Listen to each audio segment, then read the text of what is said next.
Hi, everyone, and welcome to Funeral Service Insider, the podcast. Conversations worth having with people worth having them with. I'm really excited this morning to bring you our guest. You may have seen him. He's been featured on a podcast or two before I was able to scoop him up. And he's also been quite visible with his recent work with the Multicultural Death and Grief Care Academy. And I'd like to introduce you now to Mr. Edwin Jackson. Welcome, Ed. Yeah, thanks for having me, Jennifer. I've been looking forward to this conversation. Yes, me too. So first of all, Edwin, I know that you shared your background in funeral service and some things within the podcast you did recently with The Grave Woman, but can you introduce our listeners to you a little bit and tell us a little bit about yourself? Yeah, my name's Edwin Jackson. I'm a Baltimore kid, born and bred.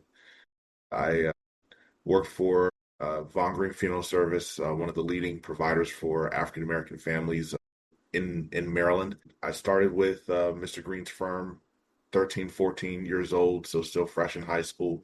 I like to tell my students, I don't come with this ethos or conviction that a lot of them will come with. I want to affect change. I want to help my community. My mother just made me get a job. It was just that simple. And that was, oddly enough, just one of my options. And I went with it. I stuck with it. I gained a true love for funeral service. You take the families out, take the emotional and mental things that come with it. I just fell in love with funeral service and the people that came with it, with all their nuances and angst and their beauty and their ugliness. And I worked with him for almost 20 years and got an opportunity to teach funeral service at the Community College of Baltimore County, housed in Catonsville. And that's where I'm at currently, and looking to continue to build, expand. I'm working on my PhD currently. I'm writing my dissertation for my PhD in history. So my worlds are really colliding between practical experience, being a professor now, writing and researching, and then still embalming. I'm never going to let that go. And then my most recent addition that just helps kind of breed all this together is working with Joelle Simone in the Multicultural Death and Grief Care Academy, which has been, just nothing short of awesome as a reflection of what I want to do, and reinforcing what her own initiatives are, and so her and I initiatives really do match up, which is a blessing. So that's me in a nutshell, currently, at least from a professional standpoint. Yes, what you're saying is you have an abundance of free time, is what I'm hearing. Yeah, just hours in the day. Now, let me ask, was there a specific moment when you were starting out within the funeral home, getting your experiences? When did you know this was your thing, that this was what you were going to pursue? So it was not my first summer. My first summer, I really just thought, and I worked there five days a week, not 9 to 5, sometimes 9 to 8, it really was just summer job, make some money. I didn't know that I wanted to pursue it. I just knew that this was interesting.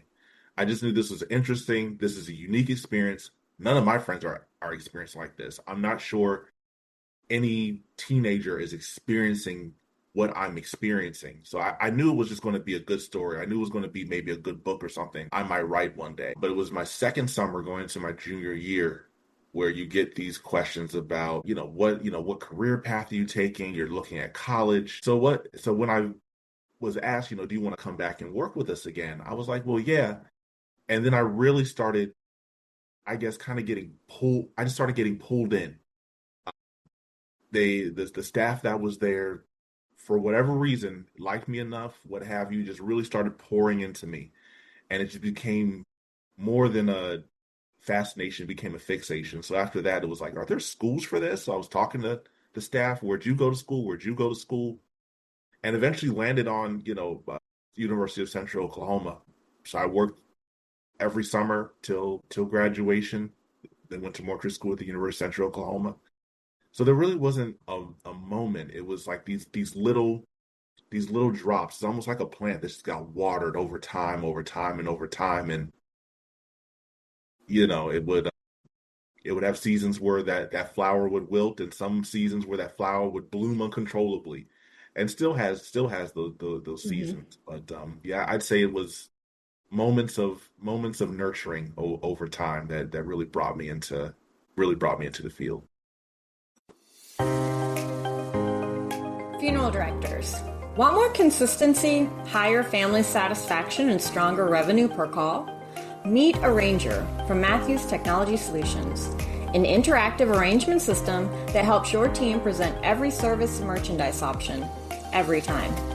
Customize your presentation flow, your packages, and even add videos and documents, then generate digital contracts and streamline paperwork on the spot. The future of the arrangement conference is here. Contact Lisa Valdez at landrews@auroracasket.com to schedule your Arranger demo today.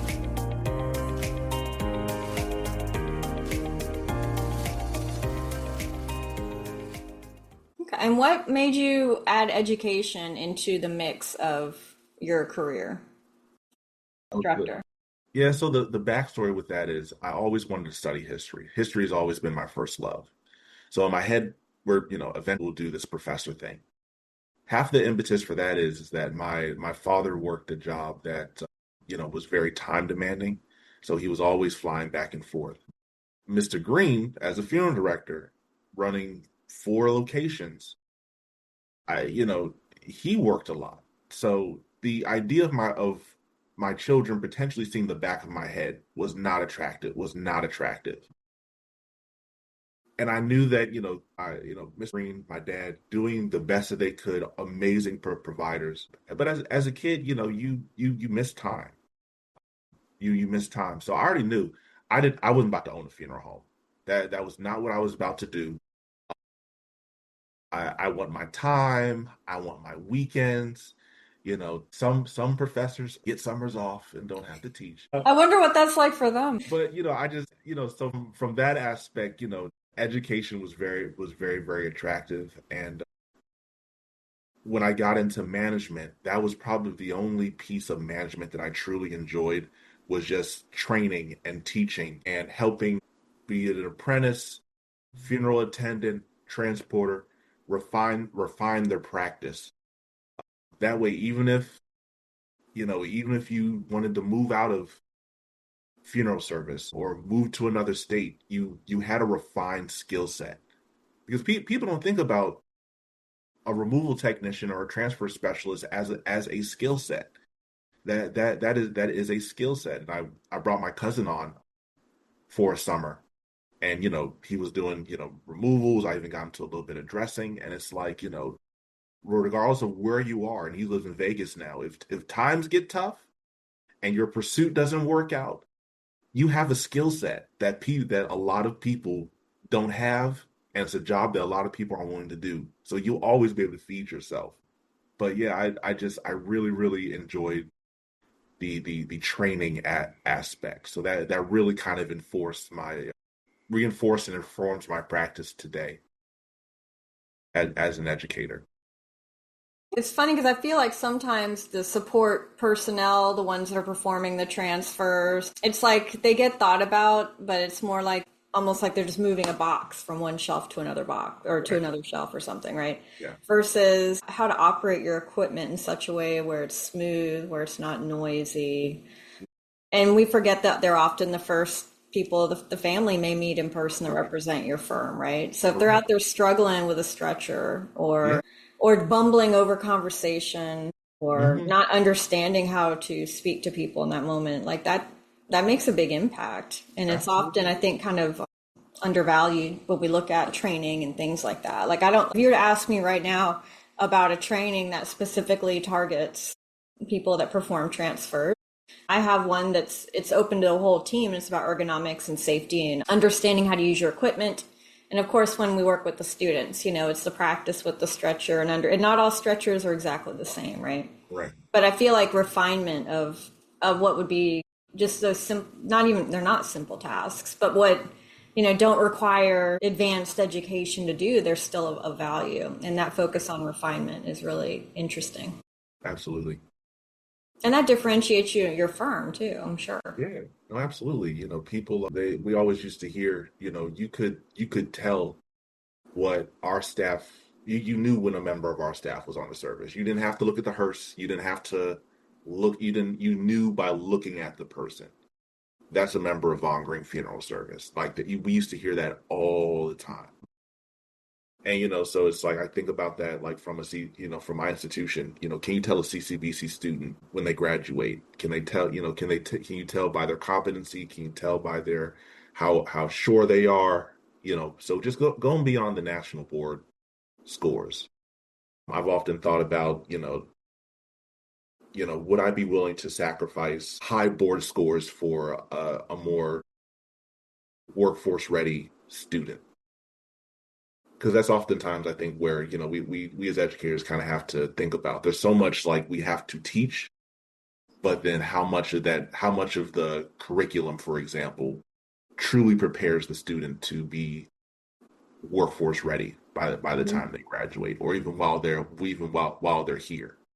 So just as an educator practitioner, and I think we people out there don't think about that when people are maybe hypercritical of funeral service education. Like we were practitioners first. Like the pedagogy and all that we're having to figure out as we go, as we go along. And depending on what program you're at, like there's a sacrifice of the practical knowledge that will help versus we depend on high we need our board scores to be at a certain level so that we can maintain accreditation. Mm-hmm. So It's like you're serving two masters sometimes, it feels like, because you want to be able to teach these small details of, how you stand with your hands or where your palms facing, right? yeah. Like all these things, and you hope that they're getting some of that out in the field. But again, depending on where you are and the team that you're shadowing, where you will or won't learn. And then there's the pressure of, well, you have to teach, X, Y, and Z. And it's a challenge. And it does feel like we just don't have a lot of time with them Yeah. to try to give them all that we would like to give them. And I've heard it said that, getting through mortuary school, that's like your beginning of even really learning out in the field. But if there's ways that you can incorporate that, in conjunction, then you're going to get a more quality, work ready student. And they're not going to be as surprised, or they're not going to lack confidence necessarily when they go into some of these common situations that you find yourself. Correct. But it is hard, I think. And like you said, a lot of people don't quite understand, that we're given the lists of this is what they need to learn, this is what you need to teach. And some of that stuff, it may feel like the relevancy has shifted a little bit in a particular area, but Yeah. changing those things does not happen quickly either. So, we do the best we can with the time we have. And I'm sure you're like me, you're available even after they graduate, where they can talk to you and reach out to you when they have questions. Yeah, absolutely. I mean, even though there's some that don't teach in the summer, I'm sure they're still available, right, to the student. Exactly. But so I want to go into more depth about what it is your work with the Multicultural Grief and Death Academy will consist of, and what it is that you're going to be focusing on or bringing into that.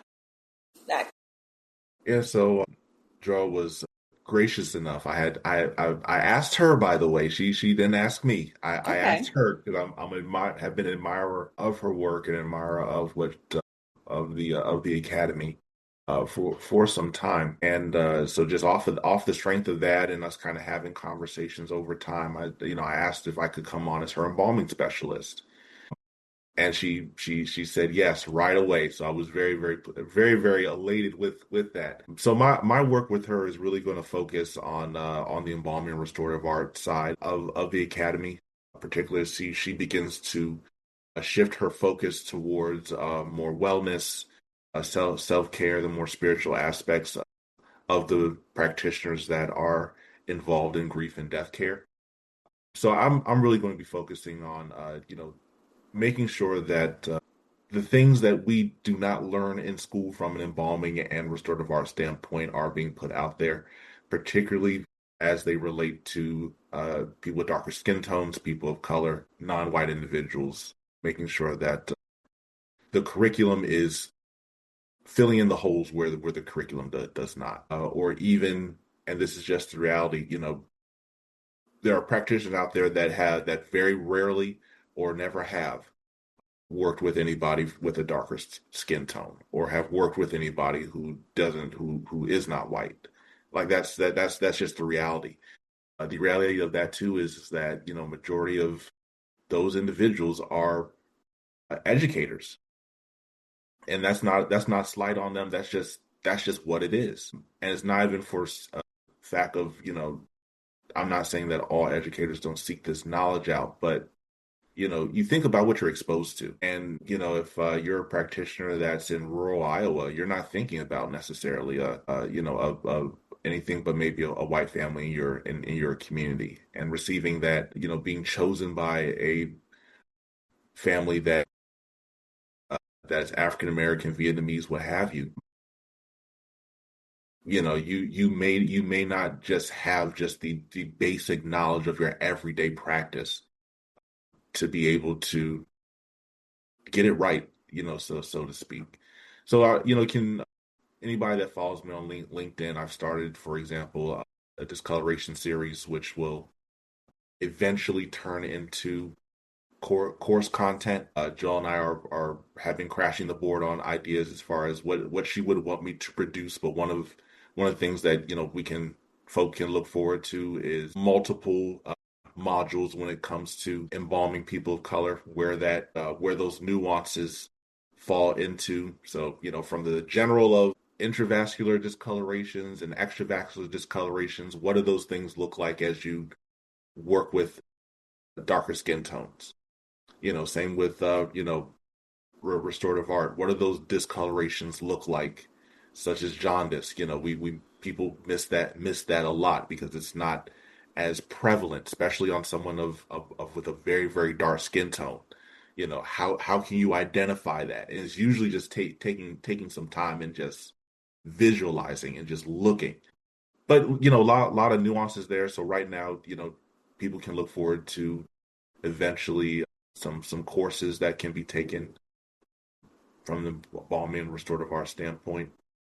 We do want to eventually start offering, in-person training where possible, or in-person seminars where possible, and even going to mortuary schools and offering some lunch and learns. We really want to. One thing that I always admired about Joelle and her work is that, her stuff, she's not hiding in the shadows, or, gatekeeping this knowledge. And even in like the last year, her pay what you can seminars have been awesome. So she's really intent on making sure that this knowledge is accessible and affordable for everyone. So we definitely align there. But everything embalming, all in restorative art, is really going to be my focus for the academy. Okay. Now, are you able to share an example of a difference that you speak on when it comes to even just embalming a person that has more pigmented skin than someone else? Yeah, I mean, I kind of alluded to it earlier, just talking about, say, for example, intravascular and extravascular discolorations. For those of you out there listening, student or otherwise, your intravascular discolorations are discolorations that are in the vascular system, so they're sitting in the blood. Those discolorations we can clear through the embalming process. It usually will come out via drainage. Your extravascular discolorations are sitting in your interstitial fluid. They may be more superficial, that may be visible directly, on your skin. Those are not going to be able to be removed through drainage or your embalming process. No matter how much you massage, no matter what type of special fluid you might mix. So think things like postmortem stain or a hematoma, ecchymosis. Those things, we have to do some type of surface embalming, bleaching, what have you. A big difference is that, when we think about, discolorations themselves, meaning, you know a color visible on the body that is quote unquote abnormal.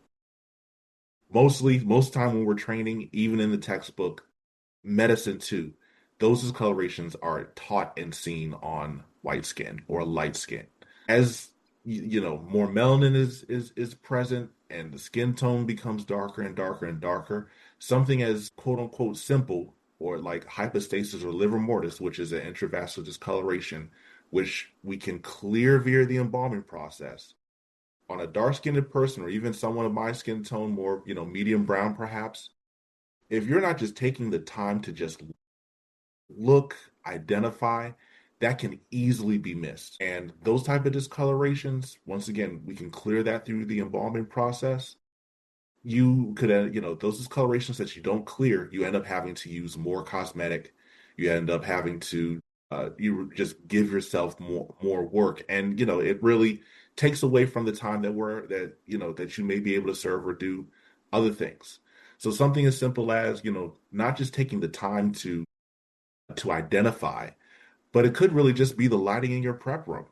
You may just need just a brighter light to just really highlight, just really to shine down, on those discolorations. You may need to get more hands-on with the body and, really, you know, touch, feel, see which of those discolorations are going to move or not. That's going to determine whether or not that's an intravascular or extravascular discoloration. So some of that is really just taking the time. Others is just, being aware and then taking the time to, maybe make sure that you just have tools at your disposal. One of those easy ones for me is just having just proper lighting in your prep room. I'll tell you, I worked in a prep room and the lighting, ironically, the lighting closer to the head end of the table was not great. Mhm. So I ended up getting like a headlamp, like a little miner, right? Yeah, And I yeah, put that thing on. I was like, it was a whole game changer. I was like, holy mhm, cow. I yeah, could see, especially when I was working on an autopsy case and I was getting into hmm or doing reconstruction or whatever.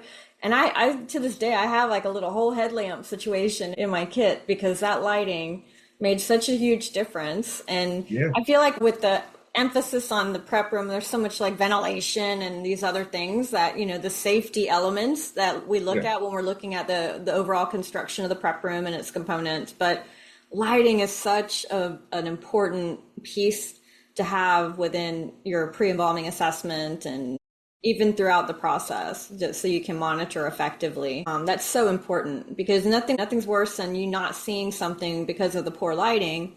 And yeah. I'm always saying if you can get things knocked out and spend extra time at the front end, you'll have less problems at the Correct, back end, right? So correct. having the right lighting and the ability to locate and identify those things at the front end is, a big deal before they get worse. And you're like, I wonder why this is getting darker over here, right? Yeah. And then you figure out why, and the darkening train has left the station already, and now you're trying to kind of cover and remedy something that you didn't realize Exactly. existed otherwise. Yep, exactly. Or even, even worse example, something like jaundice, where, Mm. for, the student out there or the profession out there, if you, something like jaundice, which is a result of, something antemortem cause, such as, renal failure, for example, where, your kidneys shut down and that nitrogenous waste is being released into being released into your where your body, that nitrogenous waste dilutes our embalming fluid. It can end up advancing decomposition at a faster rate. So when you think about you know there's something that green or yellow sallow, we'll call that in restorative art, very very very visible on lighter skin. But if you have someone that is of a very very dark skin tone, and you don't take the time to say, look at the palms, look at the inside, Yeah. you know, tongue, bottom of the feet, what nails, whatever, you could end up causing an embalming issue and not meeting that preservative demand, that formaldehyde demand. And you wonder why in a 2, 3 days. And by the way, folks, most African American, African families were at a 1 week, 2 week, get into a ship out situation, month long process. You could have a serious embalming failure. Then you have a whole nother issue on your hands where it don't we can talk about all day. you know is it color over preservation or preservation over color? I'm a big, we can correct via cosmetic, but that should not be the end all be all. But particularly with some of these conditions, you got to treat the condition first. So yeah, it's those little, it's something, some little things like that of just making, do you have what you need at your disposal to be able to, making sure your analysis is thorough, making sure it's complete, so you're not missing something quote unquote small that over time can really cause you some serious issues on the back end. Yeah, I noticed your infographic that you made recently, which I thought that was cool, actually, that you made a cartoon Edwin that was washing the hair or whatever. Because I asked you, I was like, did you make that? She's like, no, he did. I was like, how fun is that? You look so happy. And then when you talked about lighting and things like that in that graphic, I was like, yeah, that's so important. And again, I think that sometimes it's kind of neglected a bit in the prep room. And I think too, when you do something repeatedly enough times and you have a rhythm established, sometimes like slowing that rhythm down or just making sure, especially, and I know, whether it's high volume, whether it's low volume and you're tired, whatever it is, right? So you want to help yourself out as much as possible with the right surroundings and the right, like you said, the right tools and chemical and instruments and things like that, the right cosmetics. Yeah. Yeah, it's funny because I think if you're of a certain age, I'll say 80s, 90s, coming in, and we're like in our 30s and 40s now, we really got kind of pushed into this thinking that like everyone's the same, like, what do you say about America? Like, when we think about people, it was like this ignorance of difference, so Mm-hmm. so to speak. Everyone's the same. No one's different. Da, da, da, kind of in that. I know, like trying to establish this baseline of like humanity, but the realization is, and I heard one of my other colleagues say this. If you don't see my color, you don't see me. So and I think that some of that impetus gets put into the prep room at like a very base level, which is great because we know that historically, when it comes to how Black folks have been treated, for example, we have been said we don't feel pain, our skin's thicker, we got extra muscles in our leg, all this asinine stuff that you know has kind of been will not that history has been overshadowed or negated by, well, everyone's the same. Anatomically, yeah, definitely, but not how products are made, and we see that in cosmetics. That's why you need different shades and more diversity in your cosmetic kit. Definitely not in the type of dyes that are out there that are out there. Yeah, we should treat everybody the same, but everybody is different. Everybody one word and everybody two words. Everybody is different, and we need to honor and respect respect and preserve those differences. Wherever possible. I mean, that's something that I know Joel preaches, and when it comes to the courses that will teach separately or together, or when we're out on the road, you can hear us really making sure that point's being emphasized. And I think when you're talking about everyone's the same thing, I think that there was that period where it was like, I don't see race, and maybe intended to be like an acceptance. Like I don't see this because I see you as my peer or my equal, and maybe like it was attempting initially to come from like this place of acceptance and kindness, but in doing that, it's also very limiting and blinding, right? Yeah, absolutely. Yeah. Because And then it gets almost like the opposite of what you're intending, which is you're yeah, intending to make someone feel seen and yeah, welcome. But what you're really doing is saying, I'm going to see you the way that I see everything else. And it's right. not going to take into consideration your uniqueness and the Yeah, variation. yeah, So it's yeah. really interesting. But when you touched on the time frame, I was thinking about it because I grew up in 80s, 90s. And I think we've shifted, and I'm going to try not to be political, but I feel like you can't not talk about this, right? You can't not talk about the fact that with changes and trends, and there's been some erasing of the recognition of difference, right? There's been this minimizing of seeing diversity and Correct. seeing differences and trying to paint with the same brush. And there are pieces within genders, within groups of people that have been removed completely from history and from some places and some conversations and some educational materials and everything else. But I think where that's important to talk about is because as funeral service practitioners especially, and then as educators within funeral service, to not recognize the diversity in people that you serve, that you teach. And then also, I know Joelle talks about cultural awareness and cultural competency because they are not the same thing, right? Correct. And I've taken many of her classes where we do deep dives into these things. And there's not an element or component of that built into like funeral service education. When we talk about color theory, it's this color theory for everyone, assuming that these are the colors that work for this person or whatever it is. And so the challenge, like you said, you may be working in a firm where the majority of the people you're serving look like you. And I am privileged in that I've had experiences within my career where I have had the opportunity to learn from and care for people of all kinds of different races, ethnicities, cultural groups, because being a military mortician, and then because I've moved a lot.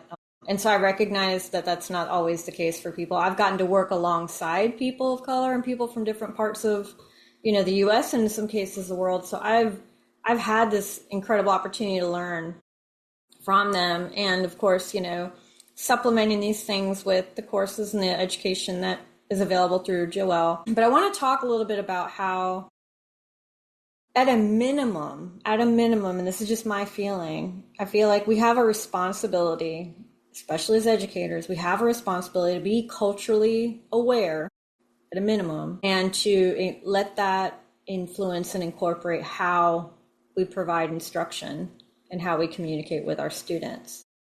And so I wanted to explore that with you, being a fellow educator, and what that looks like to you, or how you incorporate cultural considerations within the manner that you teach or within your own material.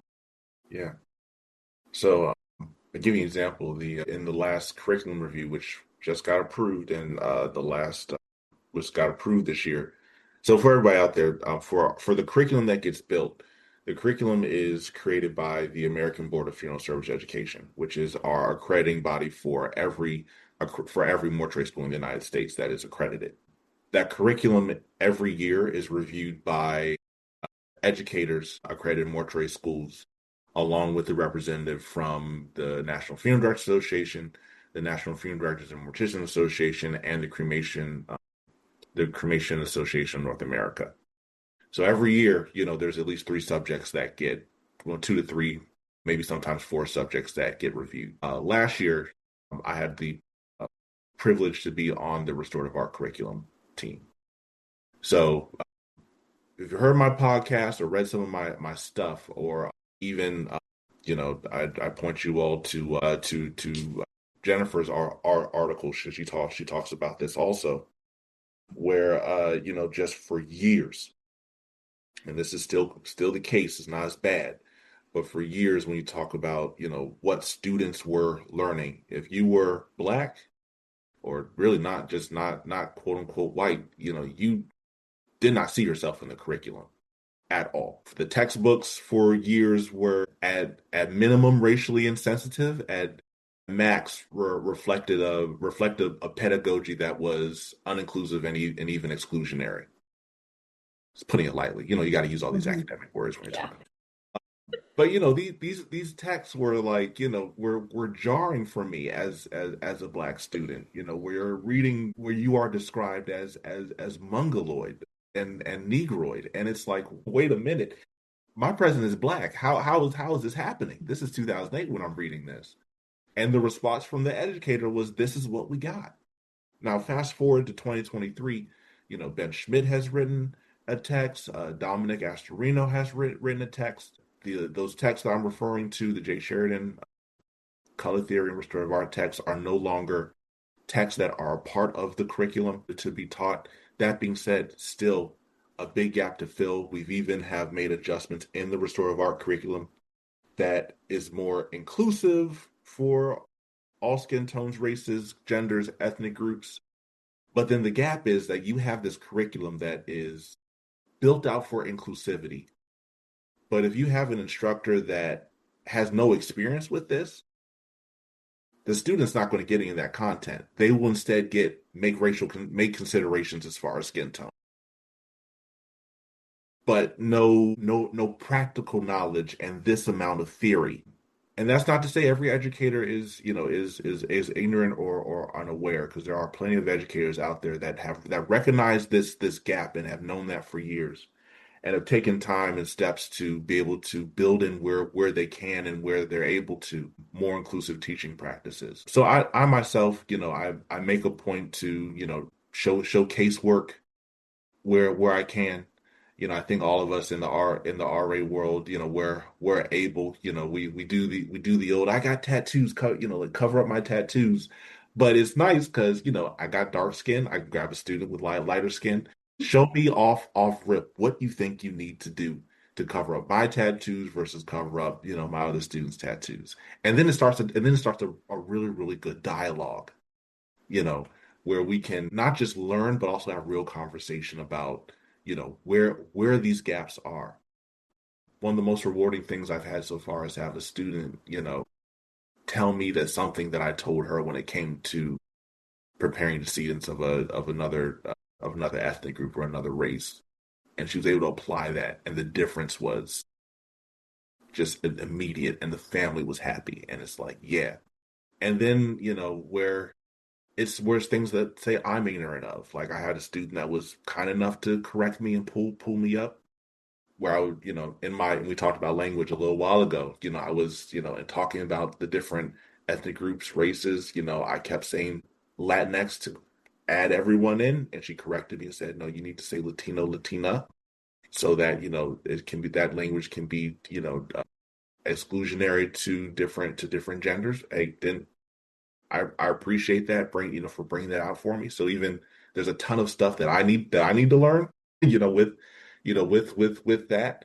But that's all built off of making sure that we're having like you said, the cultural awareness for one, and then exercising that and seeking out that knowledge. But these conversations that I'm grateful to have my students get brought out, in making sure that I'm talking about this content, or talking about or being inclusive of the different skin tones, ethnic groups, that are out there from a restorative standpoint.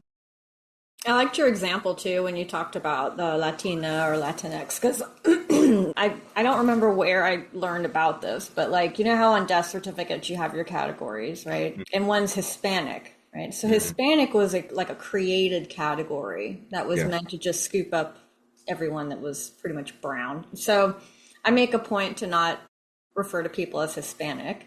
And like when I'm talking about my husband, I'll say he's Mexican American, right? Or I'll use a different verbiage, because some of the terms that were used, if you look at their origins or purposes, were just meant to be like a box to put everybody in that looks like, a particular shade, or because there's, it's interesting how we don't really think about these things. Or even, we talk about caring for people of color or people, with melanated skin, and even differences, I think, in hair texture, which may or may not accompany the Correct. expected skin tone. And I think that's really fascinating, because we are such a melting pot of people. And I took classes with Joelle, and I'm one of those people that if I get curious about something, I'm just going to start absorbing all the books I can find about it, because now you've like piqued my interest. And there was a really good book that I found, and it was called Twisted, The Tangled History of African American Hair or something. And it showed the chart of from fine to coarse textured hair and the variation in there of the texture in hair and things like that. And like, it made me think about, my husband has textured hair. He's Mexican American. So would people make an assumption or an association, because not all people that are, Mexican American, they may or may not have textured hair, right? And so sometimes there's this idea that the texture of the hair and the skin tone are always going to be married together. And so it's like, well, if I'm not dealing with people or caring for people with skin tone like that, then I'm probably not going to encounter textured hair. Well, that's not necessarily the case. And so I think it's really interesting when we look at cultural awareness and things like that, especially in reference to care of the body, is you can't just, there's not these really nice, neat little corridors where it's like, okay, Yeah. this person, their skin tone is this, so they're definitely going to have hair like this, or Yeah. they're going to want to present with hair like this, because that's Yeah. another thing too, right? So it's actually, I think, especially with hair, there's a lot of layers of significance in how it is cared for, on what it represents, and as a basic minimal thing, I feel like having an understanding of caring for textured hair, of understanding its value and what it represents, and being able to, and I'm sorry, but I feel like as an educator, we have to have basic understanding and knowledge of this. We have to be able to instruct students on basic care for hair that is textured or has certain designs in it. And I feel like that's kind of missing in terms of expectation when it comes Yeah. to as educators and even as practitioners. Yeah. And if you don't know, call somebody that knows. Yes. And one of the things that I've done is I've actually found she owns a business.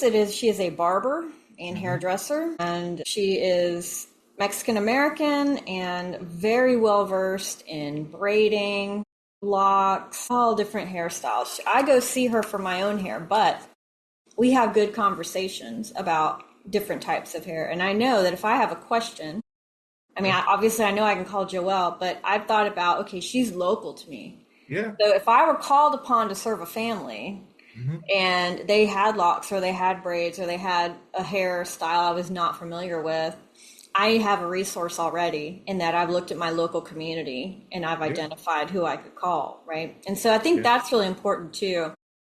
Know who you can call, but ideally don't wait until you have that person in your care and you have a viewing, then, coming up, Right. and now you've Yeah. created more stress on yourself because Yeah. the information, and that's interesting to me too, is, especially with Joelle's courses, is that they're very accessible.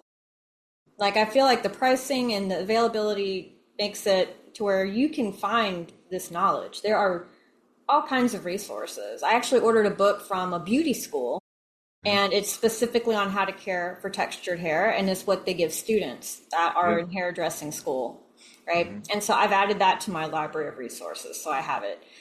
And I can bring it to the college when I go and show it to students, but the idea is to not assume that you're not going to need to know these things. And even if you're not an educator and you're a practitioner or a professional, you want families to feel like they can trust you.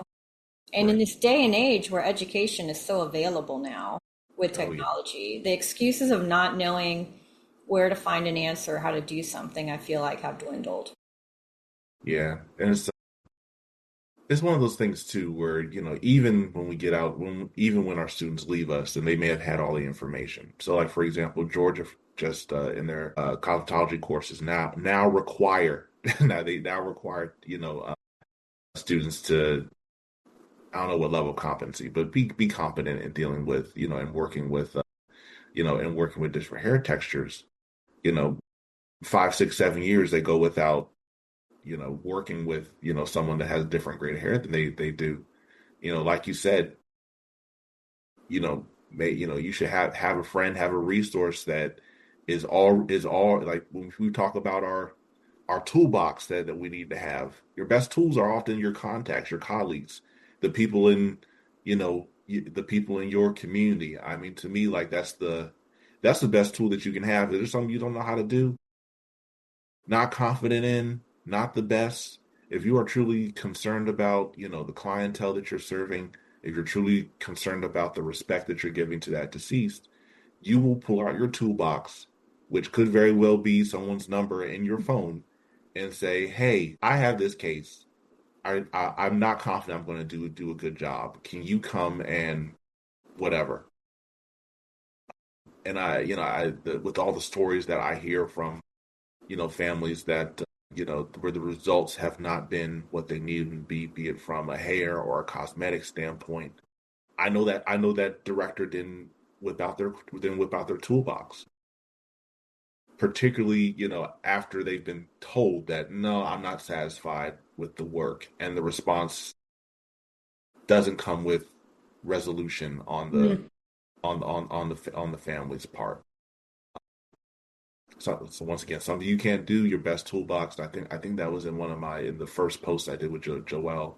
Is like the contact a colleague that's familiar with the community you serve. Get involved with the community that you're serving. If there's a new demographic that you're working with that you're not familiar with, don't be afraid to say family. Hey, did mother have a preferred stylist that maybe would like to come and serve? So it's like you said, and it's too many resources out here, educationally, personnel. That stuff is so readily available now, so readily available now. So small plug out there for folks. Check out the Multicultural Death and Grief Care Academy for courses on cosmetics, hair, soon content around embalming and restorative art. No, I think that's fantastic. And I will say that I have attended these courses. I've paid and attended these courses and they have benefited me quite a bit. And it's allowed me to in turn take that knowledge and apply it to where I can speak from, using terms that are more favorable and just have an increased sensitivity to how I approach things. And because to me, the hair care element is just as important as the restorative art. And I know with restorative art, of course, we have big conversations around that. But to me, the hair care is, I mean, it's up there. Even Oh, understanding absolutely. how to clean it, basic cleaning Yeah, and moisturizing and things of that nature. yeah. One thing I tell my students, like intro class restorative art, like we tend to boil restorative art down to like these huge restorations. What happens if someone's face gets blown off? What if they get hit by a car? That is the minimal amount of cases that you will typically get, unless you're the restorative artist where that's their bag. The Hmm. majority of restoration that you will do will often come down to washing, sanitizing, and disinfecting. There is, we all have gone to the hospice care center or pick someone up from, place of death, whatever, and because of their illness, their hair hasn't been taken care of, their Hmm. nails haven't been taken care of, they have not been washed thoroughly because it may have been uncomfortable for them, or they were struggling or resistive, have not just taken care of, given some tender loving care in years. That to me, that's its foundation of restorative art as anything. How restorative is that to get a clean scalp, to get clean fingernails, to have moisture in the lips and having the nose clean. I mean, that's the majority of restorative work that we do, particularly when we're in conversation now about green burial, alkaline hydrolysis, cremation on the rise. Restorative art doesn't have to have embalming in it, but Hmm. embalming cannot escape from restorative art. But restorative art can function on its own without, without embalming. And Hmm. that's an area that is really neglected from a ID perspective for cremations or what have you. Just taking the time to, yeah, they're not paying for embalming, but it don't take much for soap and water, Hmm. and some extra time to make sure that that the nuances of that person, the aspects of their person, that if you communicate with the family, what's important for you when you see mom again. What's important for you? What's important for you for you to see? I've never had a family come back at me, circle back at me because their loved one was clean. Never in my life. Or their hair smelled and they smelled good and felt like it was taken care of. Never Hmm. had somebody circle back around at me. So, it's yeah, when we talk about restorative art, we forget about, we or there's a to me there's a overemphasis on the crazy restoration cases. Not that it doesn't need to be emphasized, but how much do we emphasize on, hey, you know, nail care, hair care, just basic decedent care. We need to make sure that we get that right because I'm sure you've been to services where those things have not been done. And it's like, this is day one stuff. Why is there a boogie in the nose? Hmm. Yeah, I think that there's so much room, so much room for that, so much room for I that. see that as future content that we'll be seeing coming from you, right? Yeah, No, but you absolutely. touched on a really important lost opportunity, and that is something I've noticed too. Is it's like if they just want to do just an ID view, or they don't want embalming, it's like, well, they're not going to get makeup. They're not going to. We're just going to close their eyes and their mouth, pull a sheet up to their chin, and call it done. And it's like if you can't give them a better, like if you can give them a better goodbye, why wouldn't you? Right? Like Correct. why? Regardless of their choice, you don't want to penalize them for a Correct. choice and show them any less care. But like you said, the simple acts of when they're going to bend down to kiss their forehead or be close to them, do you want them to smell that sour, sick in the bed hair and have Yeah. that link? Because it's very sensory too. I think we forget Yeah. how sensory these experiences are, Right. and just small things like the smells and and like you said too, restoration appears in small ways in most cases, right? Like whether it can be feature building, it can be the lip closure, and making sure that you've removed if they've been mouth breathing and they have a lot of the dry skin on the lips, that you've Yeah. nothing is worse than seeing somebody where they didn't remove like the dead skin Yeah. off the lips, or the eyelashes are crusty, or Yeah. these little, it's like, come on, that's like you said, basic stuff, right? But it makes a really big impact, and I feel like that's where our value is. So some people are worried that we're not going to be important, and funeral service professionals aren't going to have jobs anymore because of cremation, and we act like cremation is Uh, this big, that's yeah. a whole nother podcast probably, because we could talk about that for a minute. But Yeah. it's like, if you decide where you bring value, and if you think you bring value by only performing this task over a year and that task changes, and you've put all your eggs in that particular value task basket, then that's kind of on you, because you've decided to limit what you think you give. And Right. so, yeah. So tell people where they can find you now that you've got all these interesting things you're talking about and working on doing. So where can people find you? Yeah. I mean, LinkedIn has really been my main vein right now. So, Edwin B. Jackson. I'm pretty much I think I'm the only one on there with that name, maybe. But yeah, LinkedIn is where, most or everyone can find me. I'm most active on there. Feel free to reach out to me via email at ejackson4@ccbcmd.edu. Very, very responsive. Have no problem,